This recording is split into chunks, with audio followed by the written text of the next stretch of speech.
is Cassie and this is Cash in Hand, a platform for individuals and entrepreneurs who are looking to level up their personal finance, take charge of their income, decrease their debts and build wealth. So today we are talking about building wealth, what to do with your money. I'm about to give you 5 habits or 5 payday habits that you ought to do every time you receive your paycheck or your monthly payment is sent into your account. These are things that would enable you use your money wisely and maximize your income as well.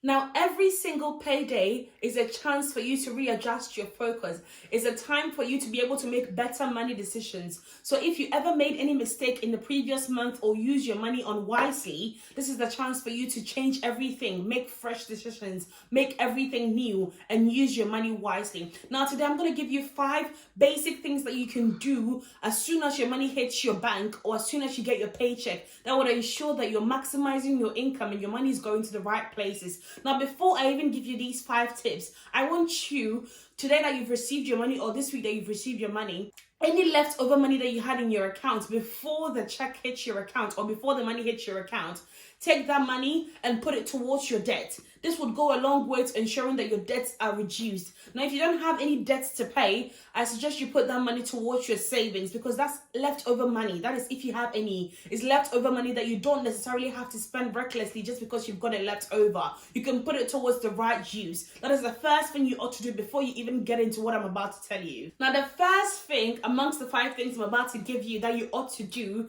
once your paycheck hits your account is to pay yourself first.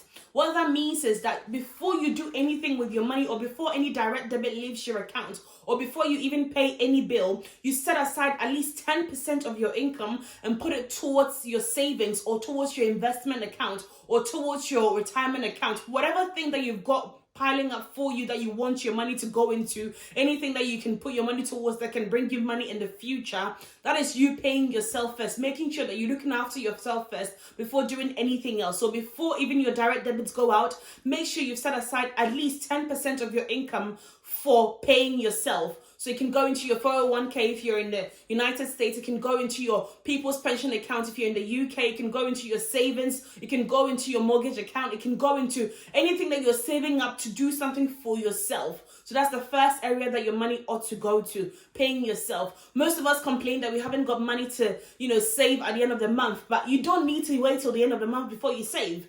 As soon as the money hits your account, if you choose yourself above everything else, you would make better money decisions. Of course, after you pay yourself first, now your direct debits will start coming out. Your rent, your household bills, income, everything will start going out. And so once that has left your account, the remaining money that is in your account, I'm not sure how much it is, whether it's £100, £200, £500, £1,000, how much is left, make sure you set aside money for your grocery shopping or for your meal prep.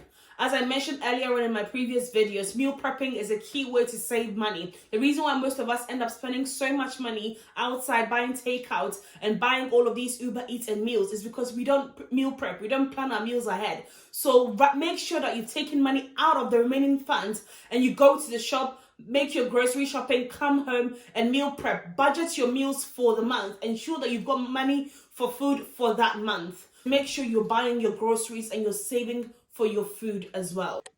Now, I know most of us, we don't like to buy everything at the beginning of the month. So it's fine if you want to do a bi-weekly, shopping or grocery shopping for your meals. It's fine. Just make sure that you've set that money aside to go towards that grocery bill or towards that food. Now, if you're someone who doesn't cook, it's fine if you want to go buy a certain takeout meal. Make sure you've bought it in bulk or bought as much that can, take you through lunch and breakfast and some other days as well. You don't just have to always buy food that you're eating in the moment. Make sure that you've planned your meal for that month. Now, once you've done that, the next thing I want you to do is to make sure that you've paid for your transport fare or you've bought your bus, train, or any pass that you use to go about your day. Make sure you've bought it. You don't want to wait till the middle of the month or towards the end of the month and you've not got any money to pay for the bus or the train or the tram or to even go to a place that you need to go to, whether it be the job, whether you need to go out and buy anything or visit anyone. You want to make sure that your transport for that month is secured. If you drive, you want to make sure that you've set aside money for your gas or you've refilled your tank. You want to make sure that everything is intact so that your travel for for that month is secured.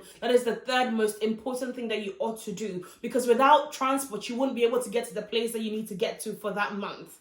Now, of course, what I've said so far are the most important things, which is paying yourself first, making sure that your bills are paid, making sure you've grocery shopped, and making sure you pay for your transport. Now, after these things, if you've got any money left, make sure you put money towards your debt. Now, you always want to reduce your debt as much as possible. For most of you, maybe your debt or your monthly repayment amount comes out as a direct debit. That's fine, that's amazing. So that means that it's part of your bill anyway. But for those who do not add that as a direct debit and you call over the phone to make a payment, make sure that's the next thing on your list, which is the fourth thing, making sure you paid off your debt. Now, if you're part of the first batch whose debt repayment plans are part of their direct debit, then it's good, because that means that you've got leftover money that you could put towards your debt again.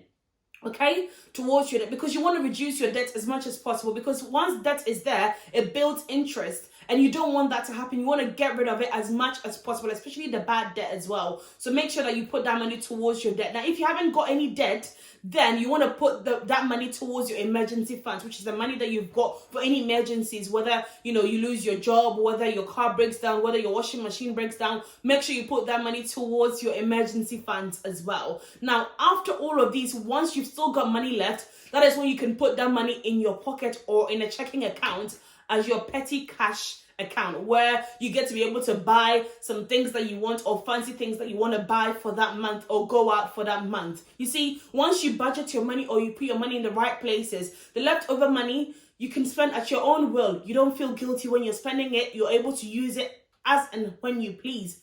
And no one is going to bother you about it. Neither are you going to worry yourself about it. Make sure that you're putting your money towards the right places this month, and begin a journey of ensuring that your money is used correctly and you're maximizing your income correctly. And give yourself 6 months to 1 year and see the difference in your finances. Managing your finances, it doesn't take, a degree or a fancy academic, qualification for you to be able to manage your finances. It just takes determination, discipline, and the right budget in place to ensure that you're making the right choices with your money. Make sure your money goes into these places, and thank me at the end of the month.